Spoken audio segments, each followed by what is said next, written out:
घेऊ.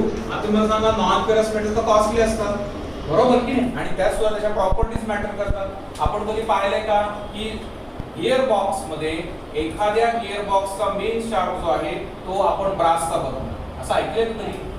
गरजच नाही. इथे तुम्ही आणि मी नाही ठरवत आहे, इथे फंक्शनल नीड सांगतेय. त्यामुळे डिझायनर हा कोणी, it's not a god who is going to decide on his wish what to do. त्याला काही त्याचं मनमानी नाही करता येणार आहे. अरे मला वाटलं सगळे लोक स्पीड ठरवतात, मी काहीतरी वेगळं करतो, मी ब्रासचा शाफ्ट देतो, असं चालतं ना? कॉस्ट पण वाढते ना. बरोबर, ऑब्वियसली. तो त्याच्यामध्ये what is feasible and what is not feasible, what is required and what is not required, that's very clear. So selection of material मध्ये ह्या गोष्टी अतिशय मॅटर करतात. Then next is deciding the size and shape of the product. आता मी तुम्हाला आवर्जून सांगतो की डिझाइन म्हणजे काय. तुम्हाला खूप लोक म्हणतात आम्ही डिझाइन करतो, डिझाइन करतो, डिझाइन करतो. म्हणजे काय करता तुम्ही? मी प्रत्येकाला हा प्रश्न विचारतो, म्हणजे काय करता तुम्ही? डिझाइन केलं म्हणजे काय केलं तू? नाही मग मी ते हे केलं म्हणजे काय केलं? सपोज एखादा पार्ट डिझाइन करतो तेव्हा आपल्याला एखाद्या कंपनीमध्ये ते प्रॉडक्ट किती यूज आहे, तेव्हा जर सपोज आपल्यातून डिझाइन चुकलं तर पुढेही ते चुकणार आहे, ते पुढे रॉंग लेवलला हे होणार आहे.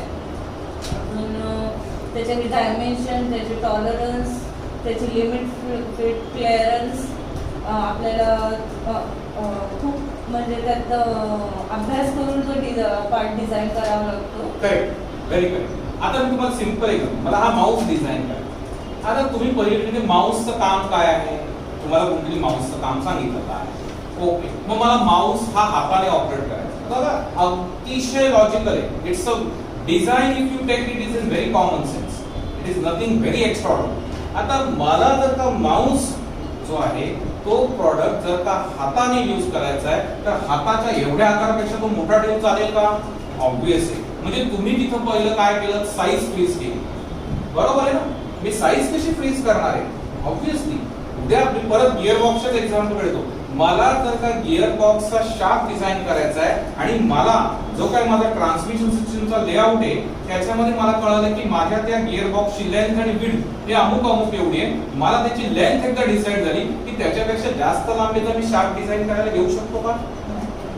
Constraint fix. साईज इथे एक पॅरामीटर फ्रीज झाला आपला. म्हणजे तुम्ही लेंथ की अमुक याच्यापेक्षा जास्त घेऊ शकत नाही आणि त्याच्यापेक्षा कमी पण घेऊ शकत नाही. हे कन्स्ट्रेंट असतात डिझाइन मध्ये. त्यामुळे डिझाइन करत असताना पहिला पॅरामीटर म्हणजे size. I am talking from the dimension point of view, की त्याची लेंथ काय असेल, त्याची विड्थ काय असेल किंवा त्याचा डायमीटर काय असेल, व्हॉट एव्हर इट.